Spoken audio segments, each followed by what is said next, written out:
Frankenstein by Mary Shelley. Letter 1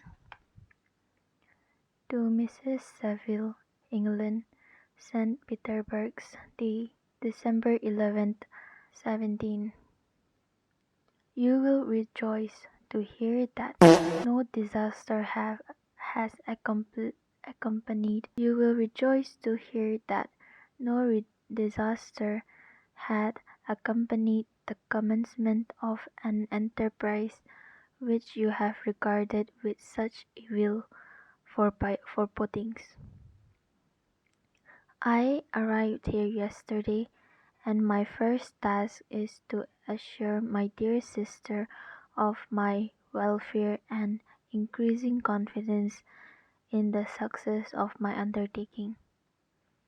I am already far north of London, and as I walked in the streets of Petersburg, I feel a cold northern breeze play upon my cheeks, which braces my nerves and fills me with delight. Do you understand this feeling? This breeze, which has travelled from the regions towards which I was advancing, gives me a foretaste of these icy climes.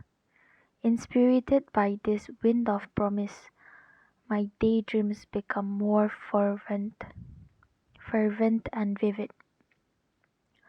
I try in vain to be persuaded that the pole is the seat of frost and desolation. It ever presents itself to my imagination as the region of beauty and delight.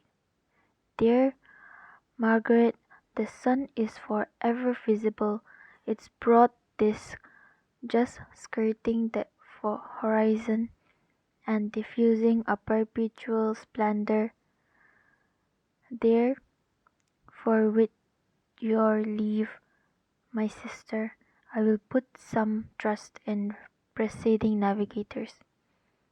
There snow and frost are banished, and sailing over a calm sea, we may be wafted to a land surpassing in wonders and in beauty every region hitherto discovered on the habitable globe. Its productions and features may be without example, as the phenomena of the heavenly bodies undoubtedly are in those undiscovered solitudes, which may not be expected in a country of eternal light. What the fuck? What may not be expected in a country of eternal light? I may there discover the wondrous power which attracts the needle and may regulate 1,000 celestial observations that require only those voyage to render their seeming eccentricities consistent forever. Forever. I shall satiate my ardent curiosity with the sight of a part of the world never before visited, and made dread a land never before imprinted by the foot of man. These are my enticement, and they are sufficient to conquer all fear of danger or death, and to induce me to commence this laborious voyage with the joy a child feels when he embarks in a little boat with his holiday mates on an expedition of discovery up his native river. But supposing all these conjectures to be false, you cannot contest the inestimable benefit which I shall confer on all mankind to the last generation by discovering a passage near the pole to those countries, to reach which at present so many months are requisite, or by ascertaining the secret of the magnet, which, if at all possible, can only be effected by an undertaking such as mine.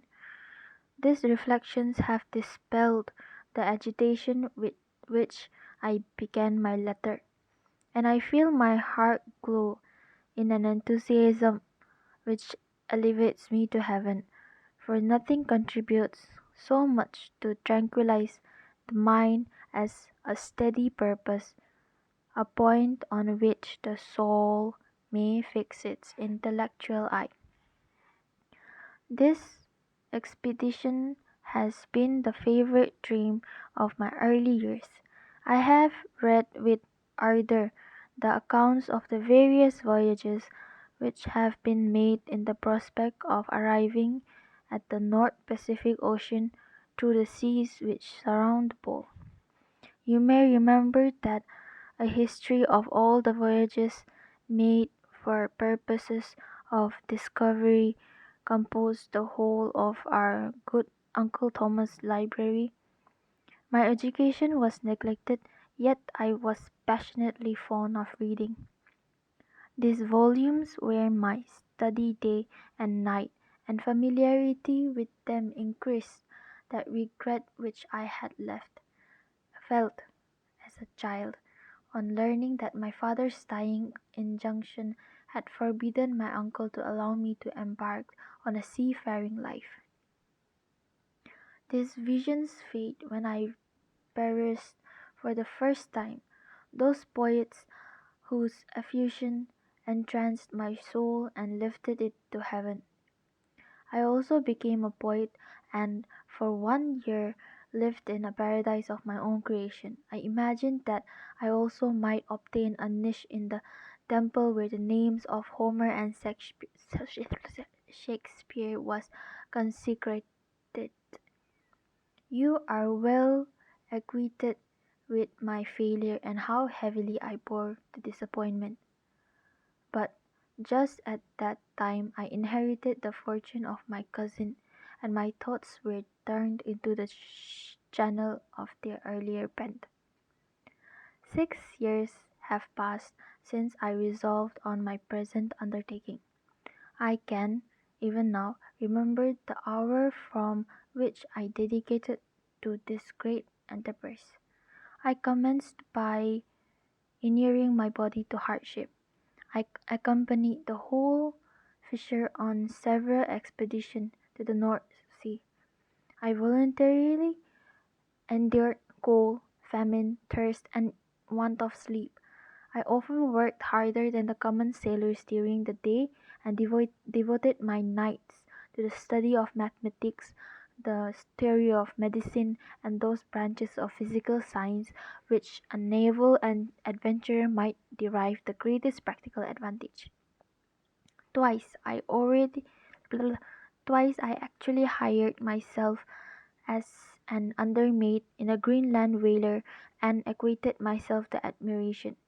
I must own I felt a little proud when my captain offered me the second dignity in the vessel and entreated me to remain with the greatest earnestness, so valuable did he consider my services. And now, dear Margaret, did do I not deserve to accomplish some great purpose? My life might have been passed in ease and luxury, but I preferred glory to every enticement that wealth placed on my path. Oh, that some encouraging voices would answer in the affirmative. My courage and resolution is firm, but my hopes fluctuate, and my spirits are often depressed. Well, I am about to pursue on a long and difficult voyage, the emergencies of which will demand all my fortitude. I am required not only to raise the spirits of others, but sometimes to sustain my own when theirs are failing. This is the most favorable period for traveling in Russia. They fly they fly quickly over the snow in their sledges. The motion is pleasant, and, in my opinion, far more agreeable than that of an English stagecoach. The cold is not excessive if you are wrapped in furs, a dress which I have already adopted, for there is a great difference between walking the deck and remaining seated motionless for hours. When no exercise prevents the blood from actually freezing in your veins, I have no ambition to lose my life on the post road between St. Petersburg and Archangel. I shall depart for the latter town in a fortnight or 3 weeks, and my intention is to hire a ship there, which can easily be done by paying the insurance for the owner, and to encourage as many sailors as I think necessary among those who are accustomed to the whale fishing. I do not intend to sail until the month of June. And when shall I return? Dear sister, how can I answer this question? If I succeed, many, many months, perhaps years, will pass before you and I may meet. If I fail, you may see me come. Yet you will. If I fail, you will see me again soon or never. Farewell, my dear, excellent Margaret. Heaven shower down blessings on you and save me, that I may again and again testify my gratitude for all your love and kindness. Your affectionate brother, R. Walton.